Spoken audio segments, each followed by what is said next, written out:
저주, 절망, 고난, 아픔, 파산, 가난, 그리고 영적인 방황, 어둠을 몰아내는 강력한 축복의 빛들은 뭡니까? 오늘 사도 바울께서 말씀해 주시는 거예요. 오늘은 두 가지를 보기 원합니다. 첫 번째 이거예요. 목회자를 가장 귀히 여기라는 거예요.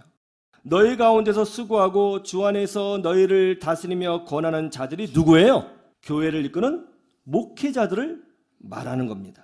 이분들을 어떻게 여기라고 기록되어 있어요? 귀히 여기라고 합니다. 그런데 그냥 귀히 여기는 것이 아니라 가장 귀히 여기라고 기록하고 있습니다. 이것이 어둠을 몰아내는 강력한 빛이라는 거예요. 우리 삶에 임하는 어둠을 몰아내는 첫 번째 길이라고 제시하고 있는 것입니다. 여러분, 성경에서 하나님의 종들을 대적하거나 적대시하거나 공격한 사람들을 향해서 하나님이 굉장히 잘했어 라고 칭찬해 주신 적이 있던가요? 한 번도 없습니다. 오히려 하나님은 그런 행동을 하나님 본인을 대적하는 행동으로 간주하셨고 분노하셨습니다. 그래서 선지자나 제사장이나 기름 부음을 받은 하나님의 종들을 가장 귀히 여기는 사람들에게는 고난 중에라도 반드시 축복하여 주신 것입니다. 예레미야 38장에 이런 내용이 있어요. 예레미야 선지자가 이렇게 설교를 합니다. 앞으로 바벨론이 쳐들어와서 이 예루살렘을 망하게 할 것이다. 이런 설교를 계속했어요. 여러분, 이런 설교 들으면 누가 좋아하겠어요? 망한다고 설교하는데 좋아할 사람이 있겠어요? 그래서 유다왕 시드기야와 신하들과 백성들은 그 설교를 매우 싫어했어요. 그래서 하루는 신하들이 시드기야 왕을 찾아와서 간청합니다. 폐하, 저 예레미야 선지자가 날마다 부정적인 설교를 하니까 우리 군인들의 사기가 땅바닥에 떨어졌습니다. 가만히 두면 안 될 것 같습니다. 어떻게 좀 해주십시오. 그래서 시드기야 왕이 그래, 나도 그렇게 생각하고 있었는데 내가 손을 댈 수는 없으니까 니들이 알아서 해라. 이렇게 은근히 허락을 해줘요. 그러자 신하들이 예레미야 선지자를 잡아가지고는 깊은 구덩이에 던져버렸어요. 거기는 물도 없고요, 음식도 없었습니다. 굶어 죽으라는 것이죠. 그런데 그 모습을 본 사람 중에 그 궁중 내시가 한 명 있었는데요. 이 사람의 이름이 에벳 멜렉이라고 하는 사람인데 구스 사람이에요. 즉 아프리카 사람입니다. 흑인이에요. 유대인이 아니에요. 아마 또 직급도 내시였기 때문에 왕궁에서 아마 차별을 받았던 사람이었던 것 같아요. 근데 이 사람이 그것을 보고 양심에 찔려서 시드기야 왕을 찾아갑니다. 임금님, 예레미야 선지자님이 구덩이에 던져졌습니다. 방치하시면 하나님의 종인 그분이 굶어 죽습니다. 이거는 안 될 것 같습니다. 임금님, 살펴주셔야 됩니다. 하면서 이 구스 사람인 에벤멜렉이 간절히 목숨을 걸고 시드기야 왕에게 간청을 해요. 그 모습을 보고 시드기야 왕이 양심에 찔려서 지나가는 말로 그럼 네가 구원해 주던가 하고 갔어요. 그래서 그걸 비밀 삼아서 에벤멜렉이 이제 헌금 뭉치를 가져와서 그것을 밧줄로 내리며 예레미야 선지자에게 이렇게 말합니다. 선지자님, 저희들이 밧줄로 꺼내 드릴 건데요, 아마 겨드랑이가 많이 아프실 거예요. 그러니까 이 헌금을 겨드랑이에 대시고 밧줄을 겨드랑이에 묶으세요 하고는 예레미야 선지자를 꺼내줬어요. 그리고 그 이후 예레미야 선지자가 회복이 될 때까지 마음을 다해서 보살펴 준 거예요.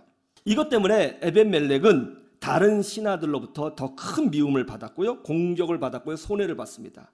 그때 하나님께서 에벤멜렉에게 이렇게 말씀하셨어요. 예레미야 39장 15절을 보시죠. 그렇게 예레미야 선지자를 섬긴 에벤멜렉에게 하나님이 이렇게 말씀하십니다. 예루살렘이 망할 때 내가 너만큼은 살려주겠다. 다 망해서 죽을 때 내가 너만큼은 구원해 줄 것이다. 하나님은 주의 종을 가장 귀히 여기는 자들을 기억하셨다가 위기의 순간에 반드시 갚아주십니다. 참된 믿음의 사람들은 모두 하나님의 사자들을 존중했습니다. 그러나 하나님을 대적하는 자들은 성경에 보면 하나같이 하나님을 대적하는 사람들은 하나님의 사람도 대적했습니다. 아무리 신앙 있는 척하고 아무리 기도를 많이 하고 아무리 성령 충만한 것처럼 보여도 하나님이 보내신 주의 종들을 함부로 대하는 사람을 하나님이 기뻐하시지는 않는 것입니다. 그 사람을 믿음의 사람이라고 할 수 없는 것이죠. 그것은 어둠 그 자체이기 때문입니다.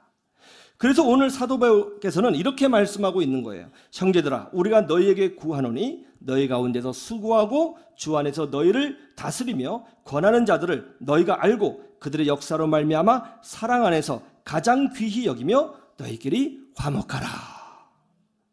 여러분 삶에 어둠이 있어요? 이 빛된 행실로 그 어둠을 몰아내시고 저주를 몰아내시고 복을 누리시기를 주님의 이름으로 축원합니다. 두 번째는 이겁니다.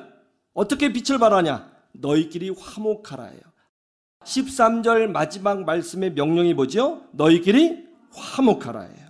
분쟁, 다툼, 시기, 질투, 뒤에서 수군거림, 미워함, 모함, 모략질, 이런 것들은 다 어둠에 속한 일입니다.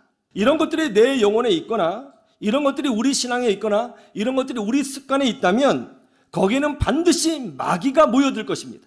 그 마귀는 그 영혼을 병들게 할 것이고 그 영혼이 병들면 육신의 병을 줄 것이고 육신이 병이 들면 가정과 자녀들에게도 절망이 찾아오게 될 것입니다. 삶의 질서가 파괴되는 대가를 치르게 되는 거예요. 어떻게 하면 어둠들을 몰아낼 수 있는가? 사도 바울께서는 이렇게 제시하고 있어요. 너희끼리 화목하라. 예수님을 믿으면 빛의 자녀라고 했죠. 하나님의 자녀를 다른 말로 빛의 자녀라고 했어요. 이것을 예수님은 구체적으로 이렇게 표현하셨어요. 마태복음 5장 9절을 보세요. 화평하게 하는 자는 복이 있나니 그들이 하나님의 아들이라 일컬음을 받을 것이며. 예수님을 믿고 구원받은 하나님의 자녀들을 빛의 자녀라고 부릅니다. 그런데 오늘 예수님께서는 동시에 화평케 하는 자들을 하나님의 자녀라고 부르고 있습니다. 하나님의 자녀는 빛의 자녀요, 빛의 자녀는 화평케 하는 거예요. 화평케 하면 어둠이 물러가는 것입니다. 최근까지 가장 인종차별이 심했던 나라가 남아공이었어요. 백인들은 남아공의 흑인들을 사람 취급도 하지 않았습니다. 흑인들은 투표도 할 수 없었고요. 화장실도 다른 곳에서 사용해야 했고요. 그리고 집이나 땅을 사거나 팔 수 없었어요. 그래서 넬슨 만델라는 이런 차별을 반대하는 운동을 전개했습니다. 그러다가 잡혀서 27년간, 무려 27년간 감옥살이를 해야 했어요. 넬슨 만델라가 있었던 감옥이 이제 여러분 찾아보면 나오는데요. 정말 두 다리를 뻗을 수 없는 아주 조그만 감옥이었고요. 사람이 살 수가 없는 그런 곳이었습니다. 그런데 넬슨 만델라는 감리교 집사님이었어요. 그 좁은 곳을 성경 하나 들고 기도처로 삼았습니다. 그래서 27년을 기도하며 버텼어요. 그리고 풀려나서 다시 운동을 전개했고 이제 투표로 대통령이 되었습니다. 넬슨 만델라 이분이 남아공 대통령이 되었을 때 많은 흑인들이 욕을 한 게 있어요. 복수해야 된다. 백인들도 똑같이 당해야 된다. 복수하자. 이런 이야기가 엄청 많이 나왔어요. 그때 넬슨 만델라 대통령은 이렇게 연설했습니다. 우리 남아공은 흑백이 없는 화평의 나라가 될 것입니다. 그리고 모든 정치적 목적은 화평이 되어야 합니다. 이렇게 연설을 했어요. 그 결과 남아공은 분열되거나 무너지지 않고 지금 아프리카 대륙에서 가장 잘 사는 나라로, 가장 빠르게 발전하는 나라로 하나님이 축복하여 주신 것입니다. 화평은요, 어둠을 몰아내는 강력한 빛이에요. 우울증 약을 먹어야 살 수 있는 한 집사님이 있었습니다. 이 집사님이 어느 날 저를 찾아와서 이렇게 고백을 했어요. 목사님, 저 이제 우울증 약 끊었어요. 걱정이 되더라고요.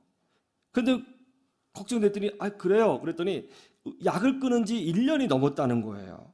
잠도 잘 자고요. 마음도 항상 즐겁고요. 예전 같지가 않고 건강하다는 거예요. 제가 물었습니다. 아니 어떻게 이겨내셨어요? 그러자 그분이 하는 말씀이 목사님 이겨낸 것이 아니라 하나님이 치유해 주셨어요. 어느 날 목사님 말씀을 듣는데 그냥 아무 이유 없이 제 영혼이 확 평안해졌어요. 그래서 나도 교회를 위해서 뭔가 봉사를 해야겠다, 그런 생각이 들었고요. 봉사를 했어요. 봉사하면서 조금이라도 성도분들에게 좋은 모습을 보여주려고 억지로 웃으면서 섬기고 항상 좋은 말만 해주려고 노력했어요. 그런데 어느 날 제가 깜빡 잊고 약을 며칠간 먹지 않았던 거예요. 근데 괜찮았더라고요. 그래서 약을 안 먹어도 될래나 하고 안 먹고 1년이 넘게 지금까지 그대로 있는데 아무렇지도 않아요. 건강해요. 마음도 즐거워요. 치유받은 것 같아요. 여러분 안에 있는 모든 어둠, 저주, 질병, 아픔, 근심, 걱정, 갈등, 가난, 실패, 이 모든 것들이 예수 그리스도의 이름으로 떠나가고 여러분이 하나님의 축복의 빛에 거하시기를 주님의 이름으로 축원합니다. 축원합니다.